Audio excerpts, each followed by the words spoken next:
শাক বলে, না হলে টেস্ট হয় না, যে কষা হতে হবে। আমার নবীজি সাল্লাল্লাহু আলাইহি ওয়াসাল্লাম গরম আর ঠান্ডাকে ব্যালেন্স করে খেতেন, সুবহানাল্লাহ। গোস্ত গরম, লাউ ঠান্ডা। এই জন্য লাউয়ের ভিতরে বিজ্ঞানীরা গবেষণা করেছে এমন পদার্থ আল্লাহ দিয়েছেন যেটা গোস্তের চর্বির মাত্রাকে কমিয়ে দেয়, সুবহানাল্লাহ পড়ে। আমার নবীজি কত বড় বিজ্ঞানী। আমরা লাউ দিয়ে খেতে চাই।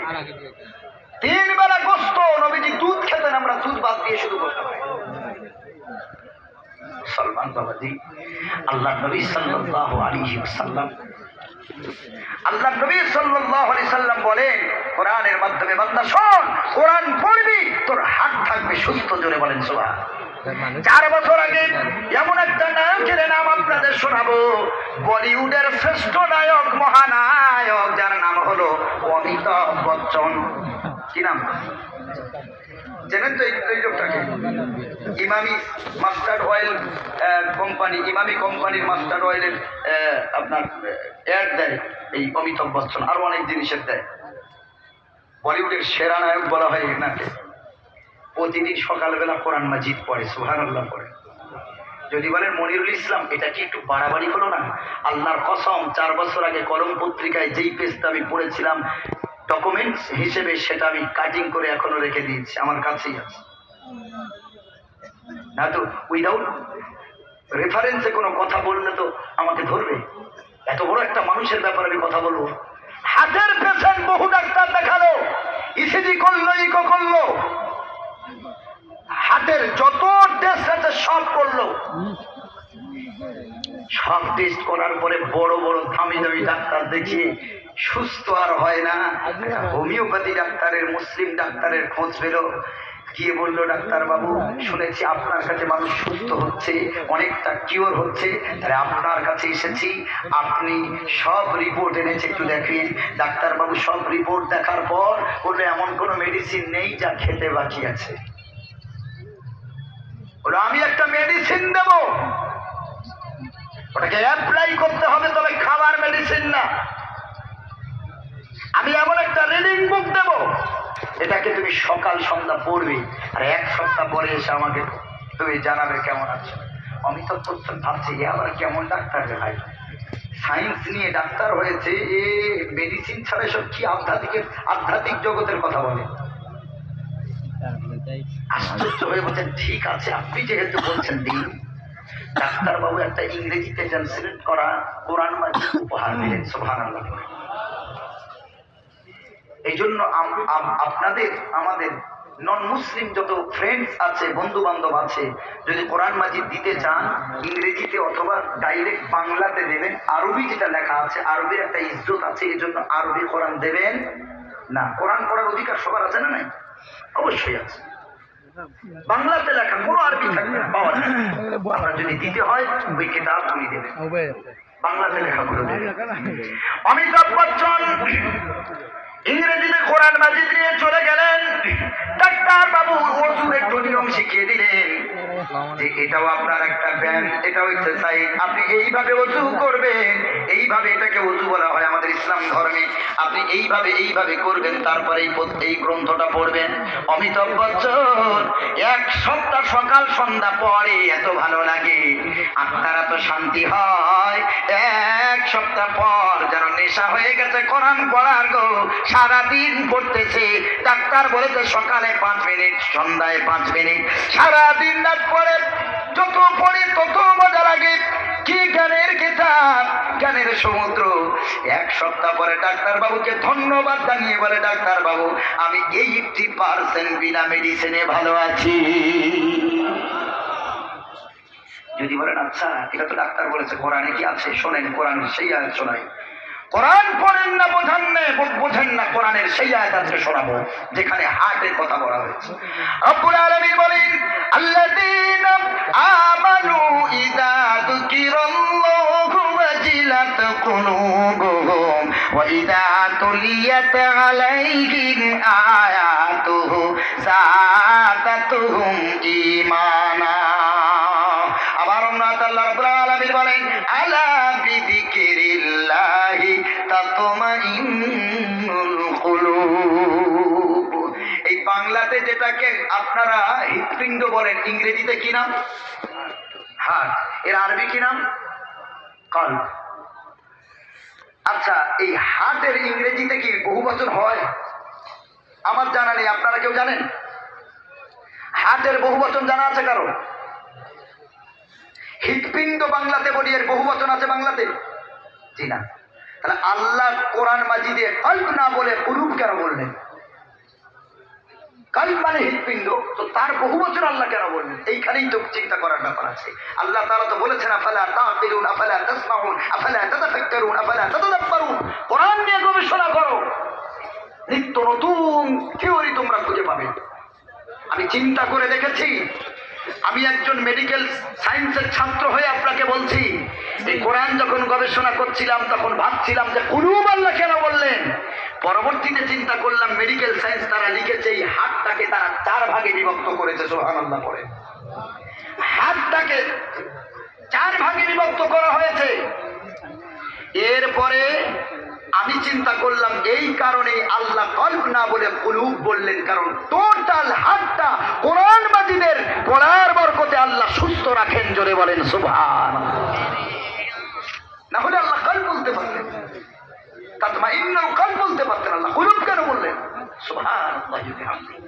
টোটাল হাতটা আল্লাহ সুস্থ রাখবেন। কোরআন পড়েন, খোদার কসম বলছি। কোরআন ছেড়ে দেবেন, রোগ বেড়ে যাবে। এমন একটা সময় ছিল গো বাবাজি, রাস্তা থেকে হেঁটে গেলে ঘরের ভিতর দিয়ে কোরআনের আওয়াজ পাওয়া যেত। এখন রাস্তা দিয়ে হেঁটে গেলে কোরআন মাজিদ আর শোনা যায় না, হোম থিয়েটারের গান শোনা যায়। 125টা মোবাইলের রিপোর্ট হয়েছে, বারবার জানাবে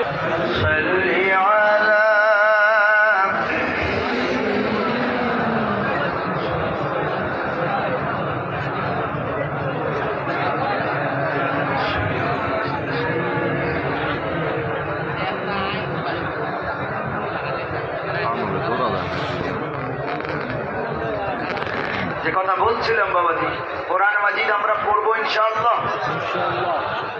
কোরআন মাজিদ সব রোগের ঔষধ, সব রোগের ঔষধ। পড়বেন, আল্লাহ রোগ ভালো করে দেবে ইনশাআল্লাহ, এই বিশ্বাস রেখে পড়বেন। আর বাচ্চাদের শেখাতে হবে। আমরা হয়তো অনেকে বয়স হয়ে গেছে, পড়তে পারি না অনেকে, কিন্তু তাদের বাচ্চা আছে, নাতি নাতনি আছে। কোরআনের শিক্ষা যদি দেন এতে ফায়দা আছে না নাই? অবশ্যই আছে। আল্লাহ রাসূল সাল্লাল্লাহু আলাইহি সাল্লাম বলেন, ইন্নাল্লাযী লাইসা ফী জাওফিহি শাইউম মিনাল কুরআনি কাল বাইতিল খারীব। যেই দেহে কোরআন নাই, যেই ঘরে কোরআন নাই, সেই ঘরটা হলো বিরান ঘর। মানে জিন, ভূত, শয়তান, জাদুর আসর সেই ঘরে পড়ে, সেই ঘরটা জাদু, টোনা, বদনজরের প্রভাবিত হয়। তার মানে হলো যেই ঘরে কালাম আছে, কোরআন তেলাওয়াত আছে, ওই ঘরে কোনো জিন, হাওয়া বাতাস, কোনো বদনজর কোনো কাজে লাগবে না। ভাইরা আমার, এই কারণে বলবো কোরআন মাজিদের তেলাওয়াত বাড়ান। রব্বুল আলামিন বলেন, আউযিদ আলাইহি ওয়া রাত্তিলিল কুরআনা তারতিলা। কোরআন মাজিদ তেলাওয়াত বাড়াবেন, কোরআন মাজিদ পড়বেন। কোরআন মাজিদ যত পড়বেন, কোরআন পড়লে সওয়াব, বুঝলে সওয়াব, দেখলেও সওয়াব। জোরে বলেন সুবহানাল্লাহ। এমন একটা কিতাব গো, আমার রাসূল সাল্লাল্লাহু আলাইহি সাল্লাম যেই কিতাবের ব্যাপারে বলেছেন, যেই কালামের ব্যাপারে বলেছেন, মান করাল কোরআন, কোরআন মাজিদ যে পড়বে, ওয়া আমিলা বিমা ফি, এবং সেই অনুযায়ী যে আমাল করবে, উলবিসা ওয়ালিদুহু তাআজান ইয়াউমাল কিয়ামাতি যাওহু আহসানু মিন দাওইশ শামসি। কোরআন যারা তেলাওয়াত করবে, কোরআনের যারা হাফেজ হবে, আলেম হবে, বিশ্বনবী মুহাম্মদুর রাসূলুল্লাহ সাল্লাল্লাহু আলাইহি সাল্লাম বলেন, কোরআন মাহির যারা, এদের পিতামাতাকে কিয়ামতের দিন আল্লাহ এমন টোপর পরাবেন, এমন আল্লাহ নূরের পাগড়ি পরাবেন, কিয়ামতের দিন সূর্যের 12টা মুখের যেই দীপ্তিমান আলো হবে গো, এই আলোটাও কোরআন মাজিদের হাফেজের পিতামাতার মাথার পাগড়ির আলোর কাছে হার মেনে যাবে। লক্ষ কোটি মানুষের সামনে সব উলঙ্গ ময়দানে ভাববে, হায় রে, আজ এই মানুষগুলো খারাপ, আমরাও তো জান্নাতি, তারাও জান্নাতি, তবে তাদের মাথায় এক্সট্রা এই টোপরটা কেন?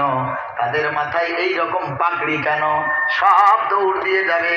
তোমরা কারা কি এমন আমল করেছো যে তোমাদের মাথায় আল্লাহ স্পেশাল পাকড়ি তুলে দিয়েছে?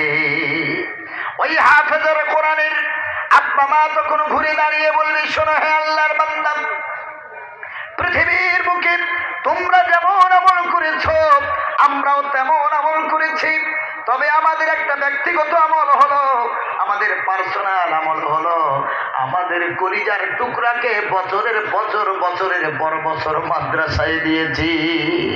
কত বছর, কত মাস, কত দিন তাদের মুখে মা ডাকটা শুনতে পাই নাই, কত বছর, কত মাস, কত দিন তাদের মুখে বাবা ডাকটাও শুনতে পাই নাই।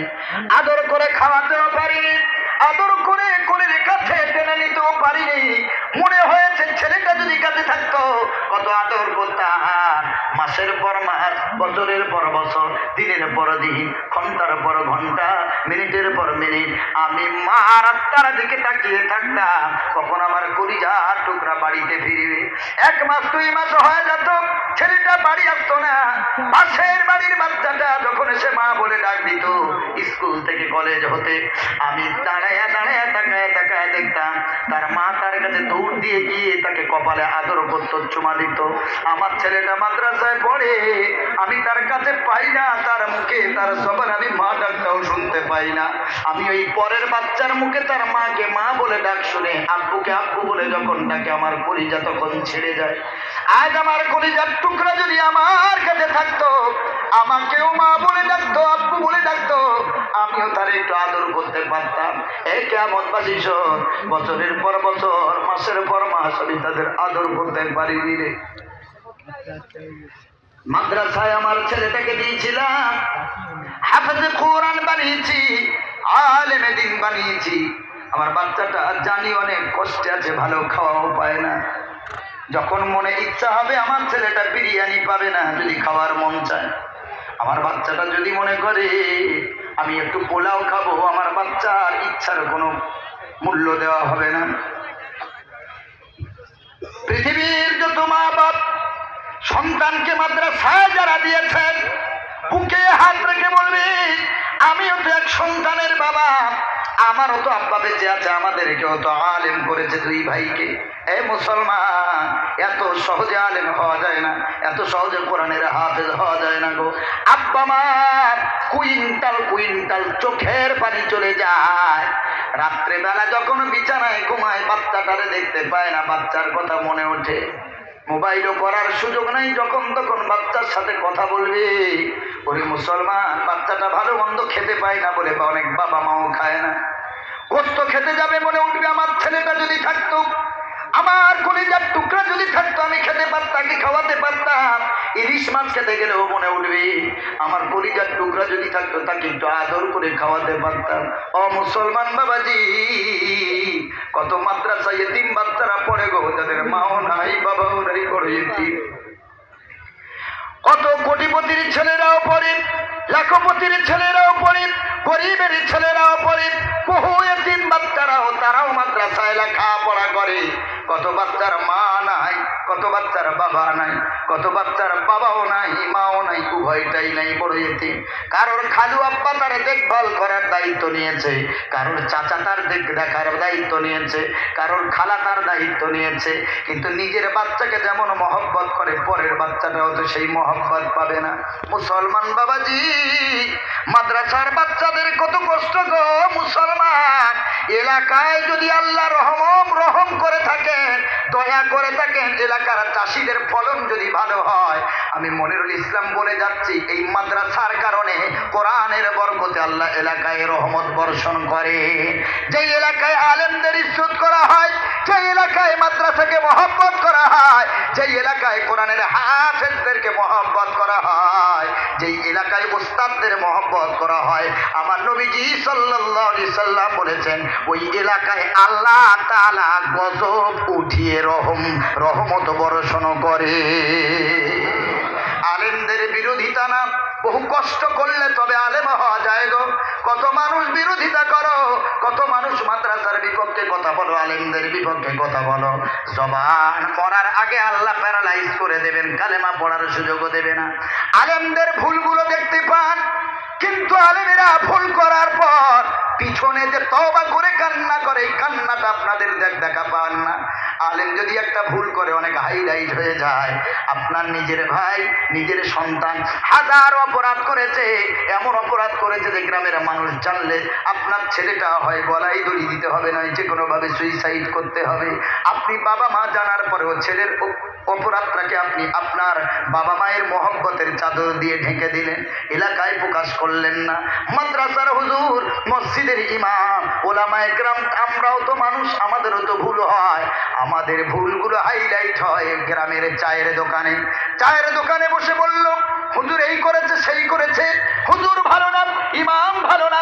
ও মুসলমান জেনে রাখো, আজকে তুমি যাদের কথায় উঠতেছো বসতেছো, আজকে যাদের কথায় যারা তোমার কানে বিষ ঢেলেছে, ওই বিষাক্রান্ত হয়ে তুমি ওলামাদের সাথে সম্পর্ক তুলে দিয়েছ। বিষ এমন এক পদার্থ, পেটে গেলে জীবন শেষ, কানে গেলে সম্পর্ক শেষ। বিষ পেটে গেলে জীবন শেষ, কানে গেলে সম্পর্ক শেষ। আপনি যেই ওলামার সাথে এতদিন বন্ধুত্ব ছিল, এমন আপনার কানে বিষ ঢেলে দিল, আজ থেকে ওই ওলামা ইকরাম আপনার কাছে শত্রু হয়ে গেল। ওলামাদের সাথে শত্রু না, আমার রসুল বলে গেছেন আল উলামা ওয়ারাসাতুল আম্বিয়া, শুধু আমার রসুলের ওলামাগণ আমার রসুলের ওয়ারিস না।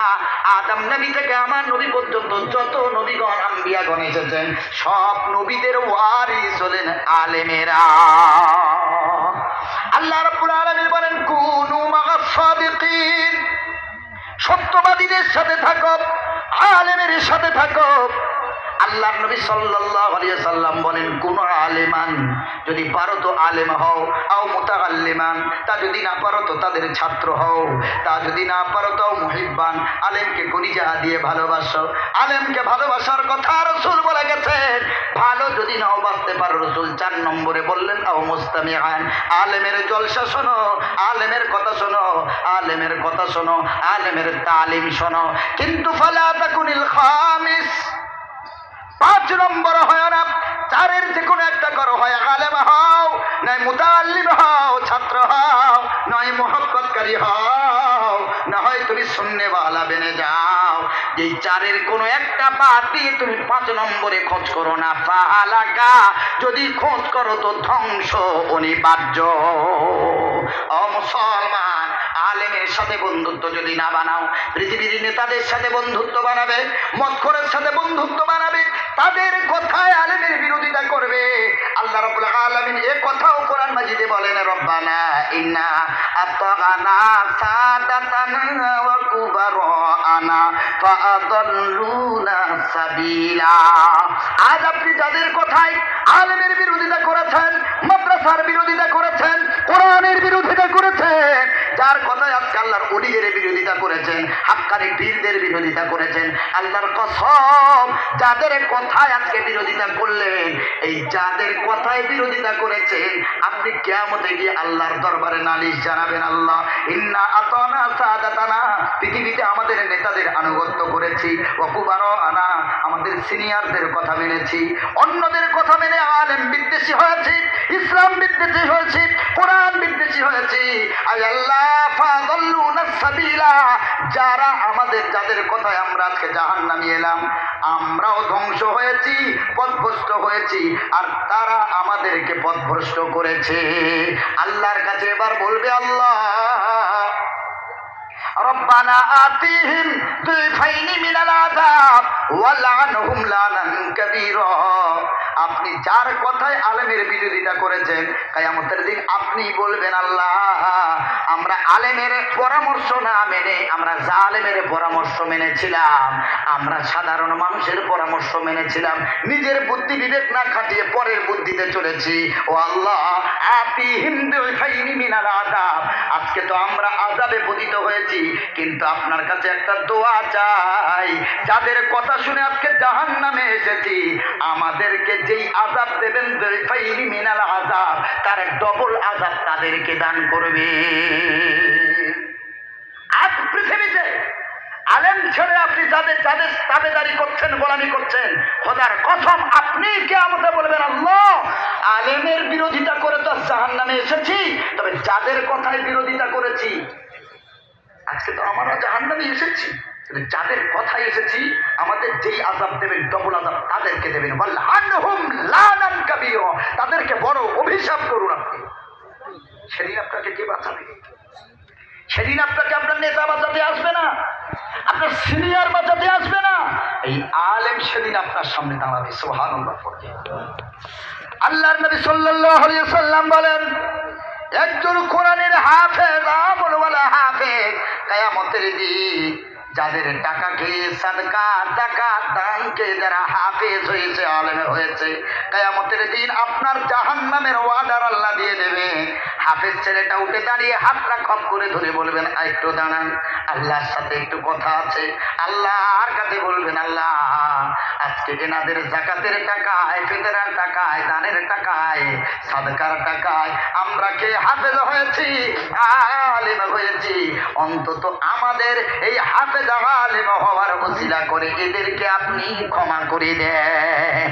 ওরে মুসলমান, যত আর মুসলমান, তোমার নিজের কোলে ধরা ছেলে, তোমার নিজের পেটে ধরা সন্তান, তোমারই সন্তান কিয়ামতের দিন তোমার সামনে আসবে না, তোমার সামনে একটা নেকি দেওয়ার ভয় আসবে না। এ মুসলমান, আজ পরের ছেলেগুলো হাফেজ হয়, আলিম হয়, তারা সামনে এসে বলবে, আল্লাহ আমাদের উসিলায়, কোরআনের উসিলায় ক্ষমা করে দিন। কিয়ামতের দিন রাসূল বলেন, ওয়াজাবাত লাহুম নার, এমন এমন মানুষকে কোরআনের হাফেজরা জান্নাতে নিয়ে যাবে যাদের উপরে আল্লাহ জাহান্নাম ওয়াজিব করে দিয়েছে। তারা হাত ধরবে, আল্লাহর কাছে অনুমতি নিয়ে সোজা জান্নাতে চলে যাবে। এই পরের ছেলেগুলো সেদিন টেনে জান্নাতে নিয়ে যাবে। নিজ ছেলে তো নামাজও পড়ে না, কোরআনও জানে না। তুমি বাপ মরে গেছো, তোমার ছেলে তোমার জানাজা পড়বে, দোয়াও জানে না। ঠিক বলছি না ভুল? তোমার ছেলে হায়ার এডুকেটেড হয়েছে, উচ্চ শিক্ষায় শিক্ষিত বানিয়েছো তুমি, দিনের শিক্ষার সাথে কোনো রিলেশন তোমার নাই, কোনো সম্পর্ক নাই। তুমি বাপ মারা গেছো, তুমি মা মারা গেছো, তোমার ছেলে তোমার জানাজা পড়বে ঠিকই, কিন্তু জানাজাতে কি পড়তে হয় ওটা জানে না। আর ওটা জানাজা হলো কি বলেন?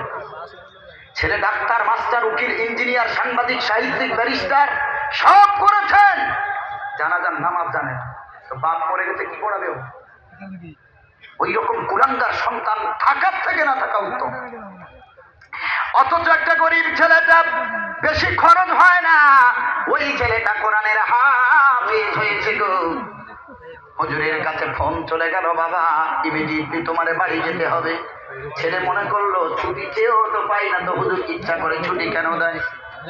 বাড়ির দিকে রওনা হয়ে গেল আনন্দের।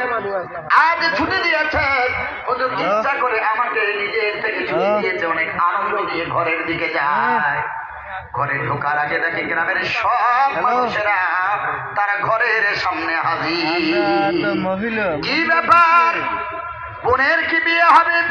কোন কি অনুষ্ঠান আছে গো? যত কাছাকাছি যায় ভিতর দিয়ে কান্নার আওয়াজ, যত কাছে যায় কান্নার আওয়াজ, কান্নার আওয়াজ। কাছাকাছি গিয়ে সবাই সাইড দিয়ে দিল, মুখে কাপড় দিয়ে সকলের চোখে পানি। ওই হাফেজে কোরআন ছেলেটা বাড়ির ভিতরে ঢোকার পর দেখে একটা আলাদা তক্তপোষের উপরে তার মারে শোয়ানো আছে। দৌড় দিয়ে গিয়ে দেখে মায়ের গায়ে কেমন করে কাপড় পরে আছে, সবাই মায়ের মাথার সামনে কোরআন মাজিদ পড়ে। ছেলেটাকে আনন্দ নিয়ে বাড়ি যাচ্ছিল, আজ আমার মা আমারে গালে তুলে খাইয়ে দেবে। আজ কত মাস আমার কেউ আদর করে না, কেউ চুমা দেয় না, কেউ গালে তুলে খাওয়ায় না, কেউ মশারিটাও কাটিয়ে দেয় না। ও মুসলমান, মন ভরা বুক ভরা আশা নিয়ে বাড়ির ভিতরে যখন গেল, দেখলো মাটা কাঠের উপরে শুয়ে আছে, সবাই কোরআন মাজিদ পড়ে। আচ্ছাড়কে মায়ের সামনে গিয়ে বলে, কি হয়েছে আমার জনম দুঃখিনী মায়ের? আমার মা কেন এখানে শুয়ে আছে? ঘরের ভিতরে খাট আছে, পালক আছে, আমার মা বাইরে ঘুমানো কেন? আমার মায়ের কি শরীর অসুস্থ? তোমরা কোরআন পড়তেছো কেন? ডাক্তার কেন নাই এখানে? সব মাথায় হাত দিয়ে চাচা, কাকা, চাচি সব বলে, আয় বাবা আয়, তোর মারে হোকালে নাই, তোর মা ইন্তেকাল করেছে বাবা, তোর মা এমন জায়গায় পৌঁছিয়ে গেছে আর জীবনে আমাদের কাছে ফিরে আসবে না। হাউ মাউ করে কোরআনের হাফিজ ছেলেটা মায়ের লাশ আমি চিৎকার দিয়ে কেঁদে উঠে বলে, মা গো, আমাকে না বলে চলে যাবে ভাবতে পারিনি। ও মা, 1 মাস 2 মাস পরে যখন তুমি আমার মাদ্রাসায় দেখতে যেতে ব্যাগ ভরা খাবার নিয়ে, তুমি আসবে আগে থেকে জানার পর আমি ছুটির দিনে রাস্তার দিকে তাকিয়ে থাকতাম, কত গাড়ি যেত, কত আমার সাথীদের মা বাপ আসতো, আমি দেখতাম সব যাত্রী নেমে গেল, তোমরা তো নামো না গাড়ি থেকে। আবার একটা গাড়ি চলে যায়, আবার ভাবলাম তুমি এই গাড়িতে মনে হয় আসতেছো, গাড়ি থেকে সবাই নেমে গেল, তোমারে দেখতে পাই না। মাগো, তারপর অনেক সময় অপেক্ষা করার পর তুমি যখন আসতে দেখতে পেতাম, আমি তো উঠিয়ে যেতাম, তুমি আমার জড়ায় আসলে কত মায়া করতে। মা, মাদ্রাসায় যাওয়ার সময় বাবা 200 টাকা দিয়ে পাঠাতো, আমি জানি 200 টাকায় কিছুই হবে না, তোমার কাছে বায়না করতাম, মাগো, যত ঝগড়া করার শব্দ তোমার কাছে করতাম, বাবাকে দেখলে বড় ভয় পাই। ও মা, আর কার সাথে ঝগড়া করবো, আর কার কাছে বায়না করবো গো মা। আমি মাদ্রাসায় যাওয়ার সময় বাবা 200 টাকা দিয়ে কাজে চলে যেত, তোমার কাছে কান্না করার পর, ঝগড়া করার পর তুমি ডিম বিক্রি করা টাকা, মুরগি বিক্রি করা টাকা, চাল বিক্রি করা টাকা তুমি কিছু জমায়ে রাখতে আমার জন্য, আমার হাতে তুলে দিয়ে আমার মুখে তুমি হাসি ফুটিয়ে আমার কপালে চুমা দিয়ে মাদ্রাসায় পাঠাতে। আমি যখন গাড়িতে উঠে চলে যেতাম, মারে তুমি তো রাস্তার কাছে দাঁড়িয়ে থাকতে, যতক্ষণ গাড়ি দেখা যেত ততক্ষণ তুমি মোড় থেকে সরতে না গো মা। কে আমারে মায়া করবে, কে আমারে দয়া করবে, আর কাকে মা বলে ডাক দেব। ঝরঝর করে কান্না করে গোসল হয়ে গেল, কাফন হয়ে গেল, জানাজাতে নিয়ে যাওয়া হবে। মসজিদের ইমাম সাহেব বলল, এ হাফেজের সন্তান, আলেম সন্তান, আজ পর্যন্ত এলাকার সকলের জানাজা আমি ইমাম পড়িয়েছি রে, তুমি মাদ্রাসায় পড়ে হাফেজ হয়েছো, আলেম হয়েছো, আজ তোমার মায়ের জানাজা, বাবার জানাজা তুমি পড়াবে। সব এলাকার মানুষ বলে, আজ এই হাফেজ ছেলেটা জানাজা পড়াবে। মায়ের লাশটা সামনে রেখে কথা বলতে পারে না, শুধু কান্নার কান্না। সবাই নিয়ত করে ফরজে কিফায়ার জানাজার নামাজ 4 তাকবীরের সঙ্গে মাইয়েতের উদ্দেশ্যে কাবা শরীফের দিকে মুখ করে নিয়ত করলাম, আল্লাহু আকবার। ছেলেটা নামাজের নিয়ত করছে, আল্লাহ, এই জীবনে কত জানাজা পড়িয়েছি, কত জানাজার ইমামতি করেছি, কিন্তু আজ যার জানাজা পড়তে যাচ্ছি উনি আর কেউ না, আমার জনম দুঃখিনী মা। কত জানাজা পড়িয়েছি, চোখে পানি ছিল না, কিন্তু আল্লাহ, যার জানাজা পড়াতে যাচ্ছি গো, এটা আমার জনম দুঃখিনী মা, আমার বাবা, আমার বাবা মার জানাজার ইমাম আমি হচ্ছি। আল্লাহ, তুমি আমার বাবা মাকে ক্ষমা করে দিও। আল্লাহু আকবার বলে যখন নিয়ত করেছে, আল্লাহু আকবার বলতে পারে না, কান্নাতে জবান জড়িয়ে যায়। একবার আল্লাহ বলে চুপ হয়ে যায়, আবার কান্না করে, আবার আল্লাহু আকবার বলতে চায়, মুখ দিয়ে আওয়াজ বার হয় না। কান্না করে জানাজা পড়ায়, সবাই কাঁদে, পিছনে হাফেজের মা বাপ মারা গেছে। আজ কত ভাগ্যবান, তার নিজের সন্তান তার জানাজার ইমাম হয়েছে। কবরে কে সবই খাটিয়া ধরে নিয়ে চলে গেল, চোখে পানি ভরা, কে সবে কবরে, হাফেজ সন্তানটা কবরে নেমে গেল। কারণ সাধারণ ছেলের সবার এমন করে সাহস হবে না, কিভাবে শোয়াতে হয়, কোন দিকে মুখ করতে হয়, কি দোয়া পড়তে হয় জানে না। হাফেজ সন্তান কবরে নেমে হাত দুটো উঁচু করে বলে, দাও আমার বাবার লাশ, আমার মার লাশটা আমার কোলের উপরে দাও। জীবনে মাকে কোনোদিন কোলে নিতে পারি নাই, বাবাকে কোনোদিন কোলে নিতে পারি নাই। ওই বাবার কোলে কত পেশাব করেছি, পায়খানা করেছি, কত নোংরা করেছি। ওই মায়ের মুখের উপরে, কোলের উপরে কত নোংরা করেছি।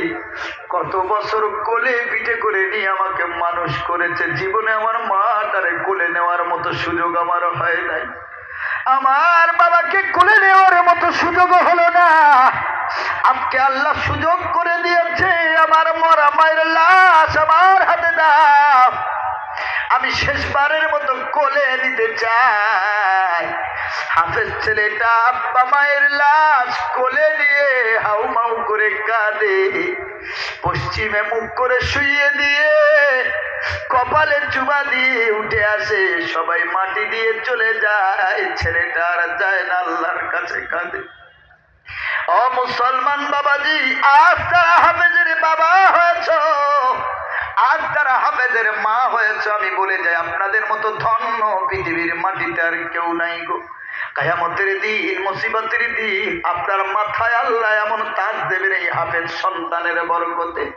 ও মুসলমান, যদি বলেন আমার ছেলেটাকে বড় ভালো ইংলিশ মিডিয়ামে পড়াচ্ছি, দিনের শিক্ষা নাই, আমার আল্লাহ পয়সা দিয়েছে, টাকা দিয়েছে, তাই আমার বাচ্চাটারে আমি এমন করে দাম ইংলিশ মিডিয়ামে পড়াই।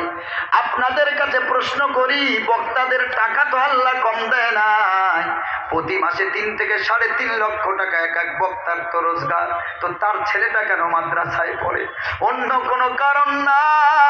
আমার বাবাও তো সরকারি চাকরিজীবী, কেন আমারে মাদ্রাসায় পড়ালো? টাকার তো অভাব ছিল না। একটাই মাত্র কারণ গো, মারা যদি সন্তানের আগে যায়, ওই বাচ্চাটা যেন জানাজার নামাজ পড়ায়। একটাই মনের ইচ্ছা। আমি মনিরুল ইসলাম আমার কথা বলি, আর হাফিজ আলেমের বাবা মায়ের কথা বলি। একটা মাত্র ইচ্ছা, দিন বাজবে, কোরআন বাজবে, আর মারা যাবার পর নিজের ছেলেটা নিজে আমাদেরকে গোসল দেবে। এলাকার কেউ না, ভালোবেসে আদর করে ছেলেটা গোসল দেবে গো, আস্তে করে কাফনটা পরাবে।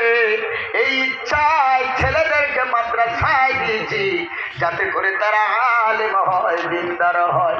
ও মুসলমান বাবাজি, এই দুনিয়াতে তো কিছুই না, সব ছেড়ে যেতে চলে যেতে হবে। আজ বলি ঘর আমার, দোকান আমার, মাকান আমার, ব্যাংক আমার, টাকা আমার, এইরকম কথা আমাদের বাবা মাও বলেছিল। বলতে বলতে তারাও কবরে চলে গেল। তাদেরও বাবা মা মানে আমাদের দাদা দাদি বলতে বলতে তারাও কবরে চলে গেল। আমার আমার আমার আমার বলে জমি জায়গাগুলো সব আমাদের হাতে ছেড়ে দিয়েছে, কিছুই তার হলো না। আমরাও বলছি আমার আমার আমার আমার, দুনিয়াতে পাগল হয়েছি, আখিরাতের কথা ভুলে গেছি। ও বাবাজি, একটা ছেলেকে মাদ্রাসায় দাও, আখিরাত সুন্দর হয়ে যাবে, কবর সুন্দর হয়ে যাবে, দুনিয়া সুন্দর হয়ে যাবে। পৃথিবীর আলেমেদের আল্লাহ অসম্মান করে নাই। একটা প্রধানমন্ত্রীর যেই সম্মান নাই, তার চেয়ে কোটি কোটি গুণে সম্মান আল্লাহ আলেমদেরকে দান করেছে। নবীজি বলেছেন, দেশের মন্ত্রী আসলে রেড কার্পেট বিছানো হয়, সব নয়নটি হয়ে যায়, আর যখন কোরআনের হাফিজ আলেমে হেঁটে যায়, রেড কার্পেটে লাগে না, আল্লাহ ফেরেশতার মহব্বতে মর্যাদার ডানা বিছিয়ে দিয়ে ওই ডানার উপরে কোরআনের আলেম হাফিজদেরকে হাঁটিয়ে নিয়ে যায়। ও মুসলমান বাবাজি, 1 মাস আগে মধ্য আসামের মরিগাঁও ডিস্ট্রিক্ট বুড়াবুড়ি বাজারে একটা থানার পাশেই মাদ্রাসা, ওই মাদ্রাসায় জলসা করলাম। জলসার পর মাদ্রাসার আপনার কিনা রেস্ট রুমে যখন গেলাম, 2টা ছেলে আমার কাছে কাঁদতে কাঁদতে এলো। আমার হাতটা এত জোরে ধরেছে, এত জোরে হাউ মাউ করে কেঁদে উঠেছে, মাদ্রাসার অন্যান্য ছেলেরা সব ছুটে এসেছে। রাত 12টা-1টা বাজে। বলল, হুজুর আমার জন্য দোয়া করুন, আমার মাথায় একটু হাত বুলিয়ে দিন। চোখ ভরা পানি, এত জোরে কান্না শুরু করেছে, সবাই হাজির। পাশের ছেলেটা বলছে, হুজুর গো, এর বাবা নাই, এর মাও নাই, এ বড় এতিম। এ ছেলেটার বাবাও নাই, মাও নাই, সমাজের কেউ নাই। পাশের ছেলেটা বলার পর ওই এতিম ছেলেটা আরো জোরে কেঁদে উঠেছে। বললো হুজুর গো আমার বাবা নাই মা নাই। আমি বললাম তোরে কে দেখাশোনা করে বল? বললো আমার চাচা করে, আমার খালারা করে, তবে মাসের পর মাস চলে যায় তারা আমারে দেখতে আসে না। আমি বললাম তোর চাচা তোর খালার সন্তানেরা কি মাদ্রাসায় পড়ে? বললো না, তারা দামি দামি ইংলিশ মিডিয়ামে পড়ে, প্রাইভেট স্কুলে পড়ে। আমার বাপ নাই মা নাই, তাই এত খরচ তারা বহন করতে পারবে না, আমার দিয়েছে মাদ্রাসায়। মাসের পর মাস আমার কাছে আসে না, দেখেও না। আমি যখন দেখি আমার সাথী আমার বন্ধুদের মা যখন আসে, বাবা যখন আসে, কত ব্যাগে করে খাবার নিয়ে আসে, যখন এসে সন্তানটারে জড়িয়ে ধরে আদর করে কপালে চুমা দেয়, আমি দাঁড়ায় দাঁড়ায় দেখি যে আমার মা তো জীবনেও আছে না, আমারে মায়া করে না। আমার বাবা তো আমার জন্য ব্যাগ ভর্তি করে খাবার আনে না হুজুর। আমি দেখি আমার সাথীদের আব্বা মা এসে কত আদর করে, তাদের চুমা দেয়, টাকা দেয়, পয়সা দেয়। আমি তাকায় তাকায় দেখি আর পিলারের গোড়ায় গিয়ে কান্না করি। ও হুজুর গো, আমি বললাম কে তোমারে খরচ দেয়? বলল হুজুর আমার মাদ্রাসার যেই হুজুর উনি আমারে খরচ দেয়। কারণ আমার খালু আমার চাচা আমার খালা তেমন একটা আমার কাছে আসে না। আমার যদি একটা সাবান শেষ হয়ে যায় তো আমার হুজুরের কাছে চাই, একটা সার্ফ শেষ হয়ে গেলে হুজুরের কাছে চাই। তবে আমার লজ্জা লাগে, আমি এখন বড় হচ্ছি, হুজুরেরও পরিবার আছে, বাচ্চারা আছে, আমি চাইতে পারি না যে আমাকে কি করে টানবে। আমার যখন সাবান থাকে না কাপড় কাচার মতো, আমার সাথীরা জামা কাপড় কাচার পর যেইগুলো পরে থাকে আমি ওইগুলো একত্রিত করে জামা কাচ্ছি। ছেলেটার কথা শুনে আমি হাউ হাউ করে কাঁদতে লেগেছি। আহারে কত কষ্ট করে বাচ্চাটা পড়ে। আমি বললাম বাবা রে তুই কি এই মাদ্রাসায় পড়িস? বললো না, আমি পাশের একটা মাদ্রাসায় পড়ি। ও বাবাজি, কত এতিম এমন আছে যাদের বিছানার মতো একটা চাটাইও নাই গো। মনে করেছ পৃথিবীর শ্রেষ্ঠ শিক্ষা হলো কোরআনের শিক্ষা? পৃথিবীর শ্রেষ্ঠ শিক্ষায় শিক্ষিত যে হচ্ছে তার একটা চাটাই নাই। কত গরিব ছেলে আছে, তিন ছেলে আছে, আপনাদেরই দেওয়া ওই ব্ল্যাঙ্কেট ওই কম্বল গায়ে দিয়ে তারা ঘুমায়, দামি একটা কম্বলও তাদের নাই। এই ঠান্ডাতে এই কঠিন শীতে তোমার ছেলেটা নিচে ঘুমায় না, খাটে ঘুমায়, পালকে ঘুমায়, সোফাতে ঘুমায়, গদির উপরে ঘুমায়। আর মাদ্রাসার বাচ্চাটা গদিও পায় না, খাটও পায় না, তক্তপোষও পায় না। ওই মেঝের উপরে ফ্লোরের উপরে একটা মাদুর একটা চাটাইটাও ছিঁড়ে গেছে, একটা কাঁথা বিছিয়ে তার উপরে শুয়ে পড়ে। কত বাচ্চা, ছোট ছোট বাচ্চা সারা রাত মশারি খাটায় না, ঘুমিয়ে পড়েছে, ওর মা ওর কাছে নাই, কে ওরে মশারি খাটিয়ে দেবে গো? ওর মা যদি বাড়িতে থাকতো, ওর কাছে থাকতো তো মশারির বাইরে ঘুমাতে দিত না, একটা মশা ওর গায়ে বসতে দিত না। কত এতিম, কত ছোট ছোট বাচ্চা মাদ্রাসায় পড়ে, বাবারা মাহারা, মাও নাই বাবু নাই, সারা রাত মশারি খাটায় না, কত হাজার হাজার মশা কামড়ায় গো। বিছানা অনেক সময় করে না, এক কোনায় শুয়ে পড়ে গরমকালে, কেউ বিছানাটা করে দেয় না। খানা যদি খাওয়ার টাইমে যদি মাদ্রাসায় খানা না খায়, অন্য টাইমে আর খানা দেওয়া হবে না, সারাদিন না খেয়ে থাকতে হবে। মুসলমান বাবাজি, যেই ছোট্ট বয়সটা মায়ের আদরে বড় হওয়ার কথা ছিল, নিজের জামা কাপড় নিজে কাচলো, নিজের বিছানা নিজে করলো, কত কষ্ট গো বাবাজি। কত এতিম বাচ্চা, একটা জামা কেনার মতো তাদের পয়সা নাই, একটা টুপি কেনার মতো পয়সা নাই, একটা লুঙ্গি একটা পাজামা কিনবে পয়সা নাই, একটা চাটাই কেনারও পয়সা নাই, কে দেবে তাদেরকে? ভাই গো, এই জন্য করে এতিমকে ভালোবাসতে হয়, ওলামাদেরকে ভালোবাসতে হয়, কোরআনওয়ালাদেরকে ভালোবাসতে হয়। নবীজি বলেছেন আনাব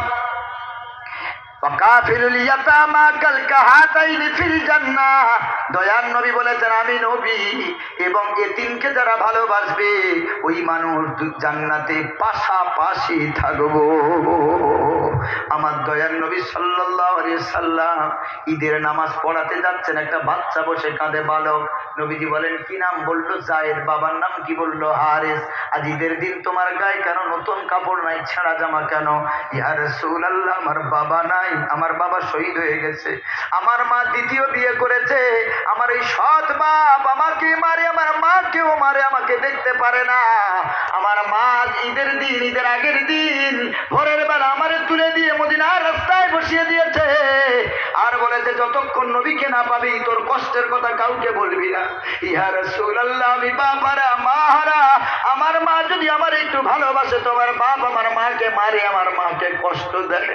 আমার মা আমাকে ভোরের বেলা তুলে দিয়ে বলেছে, জায়েদ রে, 10 মাস আমার পেটে জায়গা দিতে পেরেছি, কিন্তু আজ ঈদের দিনে ক্ষীরের হাড়িতে তোরে জায়গা দিতে পারলাম না। তোর অন্য ভাই বোনের চোখে সুরমা লাগাবো, গায়ে আতর লাগাবো, হাতে পয়সা দেবো, তোরে দিতে পারবো না। তোরে যদি আমি দিই তোর বাবা আমার উপরে রাগারাগি করবে, অশান্তি করবে রে বাবা। যা, চলে যা মদিনার এতিম নবীর কাছে চলে যা, যার বাবা নাই মা নাই। বাবা মাহারা কষ্ট কারে বলে এই মোহাম্মদ ছাড়া কেউ বুঝবে না রে। যা যায় যা, তোর কষ্টের কথা ওই এতিম নবীটারে বলবি, আর কাউকে বলবি না। নবীজি জায়েদের মুখের এই কথাগুলো শুনে হাউমাউ করে কাঁদতে লেগেছে গো। হাত দুটো বাড়িয়ে বলে, আয় জায়েদ আয়, আমিও তোর থেকে বড় এতিম। তুই তো জীবনে কিছুদিন হলেও বাবা পেয়েছিস, আমি মোহাম্মদ জীবনেও বাবার মুখটা দেখি নাই। তুই তো এখনো মায়ের আদর কিছু না কিছু আড়ালে পাস। আমি মোহাম্মদ জন্মের পরে আমার হালিমা মা নিয়ে চলে গেছে, আমি আমার নিজের মায়ের দুধ পর্যন্ত ঠিকভাবে পাইনি। এ জায়েদ, আমি জানি বাবা না থাকলে কি কষ্ট, মা না থাকলে কি কষ্ট রে জায়েদ। আয় আমার কোলে আয়। নবীজি জায়েদকে কোলে তুলে নিয়ে ধুলোবালি ঝেড়ে কপালে চুমা দিয়ে বাড়িতে গেলেন। আম্মা যারা আয়েশাতুল হুমায়রা রাদিয়াল্লাহু তাআলা আনহা, তিনি তাকিয়ে তাকিয়ে অবাক দৃষ্টিতে দেখছে। আমার নবী বলেন, আয়েশা রে, আমি তোমাকে বিয়ে করেছি কিন্তু কোনো সন্তান দিতে পারিনি, আল্লাহ তোমারে কোনো সন্তান দেয় নাই। হে আয়েশা, আজকে ঈদের দিনে একটা ইয়েতিমকে দিয়ে আল্লাহ আমাদের আশা পূর্ণ করেছে রে আয়েশা। তুমি তাকিয়ে তাকিয়ে দেখো না, এর বাবা নাই মা নাই, বড় এতিম। আয়েশা তুমি আসো, এর মাথায় একটা মহব্বতের হাত বুলিয়ে দাও। আমি নবী বলছি রে আয়েশা, তোমার হাতের তালুতে এই জায়েদ এতিমের মাথার যতগুলি চুল লাগবে রে আয়েশা, আমি নবী বলছি প্রতিটা চুলের বিনিময়ে আল্লাহ তোমার আমলনামায় সব লিখে দেবে। হযরতে আয়েশাতুল হুমায়রা দৌড় দিয়ে আসলেন, কোলে তুলে নিলেন, কারণ আয়েশার সন্তান নাই। এতিম বাচ্চাটারে কোলে তুলে নিয়ে আল্লাহ রাসূলকে বলেন, ইয়া রাসূলুল্লাহ, এই তো আমার সন্তান। কে বলেছে আমার সন্তান নাই? নবীজি বললেন, জায়েদ রে, তোকে টাকাও দিতে পারবো না, ঘরও দিতে পারবো না, জমি জায়গা দিতে পারবো না, আমি বড় গরিব নবী, আমার কিছু এক্সট্রা নাই যে তোরে দেবো। তবে জায়েদ রে, বল, আমি মোহাম্মদ, আমি নবী যদি তোর বাবা হয়ে যাই, আমার বিবি আয়েশা যদি তোর হয় মা, আমার মেয়ে ফাতেমা যদি তোর হয় বোন, বল জায়েদ, তোর মনের দুঃখ কষ্ট মিটবে কিনা বল।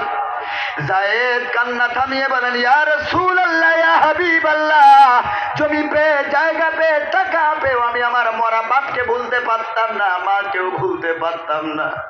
আপনার মতো বাবা পেলাম, আজ থেকে আমি আপনার পরিচয়ে বড় হব, বলবো নবী মোহাম্মদ আমার বাবা। আজ থেকে আমি আমার মা আয়েশার পরিচয়ে বড় হব। ইয়া রাসূলুল্লাহ, আমার জীবনের যত কষ্ট ছিল, দুঃখ ছিল, সব আল্লাহ মিটিয়ে দিয়েছে। ও মুসলমান বাবাজি, আজ সেই রকমের টিম কত মাদ্রাসা আছে গো, একটু কি মনটা লাগে না একটু মুসাফা করি? একটু কি ইচ্ছা হয় না একটা পাঞ্জাবি বানিয়ে দিই, টুপি তৈরি করে দিই? আপনার ছেলেটা হাফেজ হতে পারলো না, আলেম হতে পারলো না, অন্তত পরের ছেলেটা আপনার টাকাতে হাফেজ হবে। কিয়ামতের দিন ওই সন্তানের উসিলা করে আপনি জান্নাতে যাবেন। আছেন কি কোনো আল্লাহর বান্দা এতগুলো মানুষের ভিতরে 1,00,000 টাকা দেবে? কত কোটিপতি, কত টাকা, কত আল্লাহ দিয়েছে, এটির জন্য 1,00,000 টাকা একজন কি পারবে না এই ভরা মজলিসের ভিতরে আল্লাহর এই বান্দা ইতিমখানার জন্য 1,00,000 টাকা একজন কি আল্লাহর বান্দা আছেন যে হুজুর আপনি কলিকাতা থেকে এসেছে, আল্লাহ আমার পয়সার অভাব দেয়নি, আমার ব্যবসা ভালো দিয়েছে, আমি সরকারি চাকরি করি, আমি মাস গেলে 50-60,000 70,000 টাকা রোজগার করি, আমি আজ 1,00,000 টাকা এতিমদের জন্য দেব, কারণ আমার ছেলেটারে আমি হাফেজ আলেম বানাতে পারি নাই। আমার এই টাকাতে মাদ্রাসায় যদি 2-3টা ছেলে হাফেজ হয়, আলেম হয়, কালকে আমাকে অন্তত তাদের দেখে আমি নাজাতবাসী হব। ও মুসলমান, আছেন কি কোনো আর এক আল্লাহর বান্দা? আল্লাহর প্রেম, নবীর প্রেম, কোরআনের প্রেম, মহব্বত, এতিমের মহব্বত নিয়ে একজন কি আল্লাহর বান্দা? এতগুলো মানুষের মধ্যে কি হবে গো যে মানুষটা বলবে হুজুর আমি আছি 1,00,000 টাকা 1 বছর ধরে দেবো, আমার নামটা আপনি লিখে নিন। আজকে আল্লাহর ফেরেশতা দেখছে, আপনারাও দেখছেন, সবাই দেখছে, আল্লাহর ফেরেশতা সাক্ষী। হাত উঠাবেন, আল্লাহর ফেরেশতা খাতায় নাম এন্ট্রি করে নেবে। আর সুবে সাদিকের সময় যখন যাবে, আপনার নাম আল্লাহর কাছে যখন